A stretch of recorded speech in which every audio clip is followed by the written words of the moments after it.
ang papure ni Juan Manuel Marquez kay Manny Pacquiao at ang pambabatikos ngayon kay John Riel Casimero. Pag-usapan natin yan mga buddy, pero bago ang lahat, ang liga na inaabangan ng lahat, ang NBA, ay pwede kang sumabay dito at pwede ka ring manalo. Ilalagay ko nga sa comment section ng link ng tutorial para masubukan mo ang iyong swerte. Huwag mo ring kalimutan gamitin ang promo code na nasa comment section para makuha ang first deposit bonus. Marahil isa talaga sa pinagmamalaki ng Mexican legend Juan Manuel Marquez ang pagkaka-knockout ng ating pambansang kamao sa kanyang mga kamao nung pang-apat na nilang pagputuos.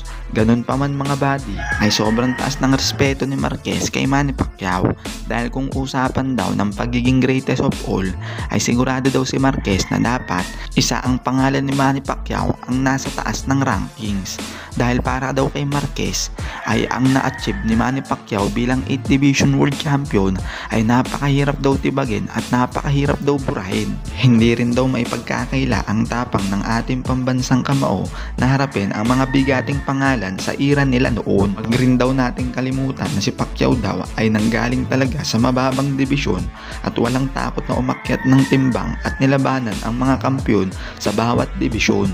Kaya dito daw talaga lalong bumilib at humanga itong si Juan Manuel Marquez. Sinabi pa ni Marquez na marahil pinahirapan daw siya na Mayweather, pero ganun pa man ay mas pipiliin niya pa rin mas the best si Pacquiao. Sa kabilang banda naman mga buddy, si John Riel Casimero nga ay hindi pa rin nakakawala sa pambabadikots ngayon dahil simula nga nung nag-post ito na humingi ng tulong kay Manny Pacquiao na ikasana ang laban nila ni Naoya Inoue, ay sinasabi tuloy ngayon ng ibang boxing fans na nakakaawa daw itong si Casimero dahil wala daw itong sapat na guidance ng mga taong nakapaligid sa kanya. Ayon kasi sa mga ito ay saan daw kumukuha ng lakas ng loob na magpatulong si Casimero sa MP Promotion kung dati nga ay inaasar-asar nito ang mga fighter ng MP Promotion na natatalo at tinatawag niya nga itong mga boy gapang.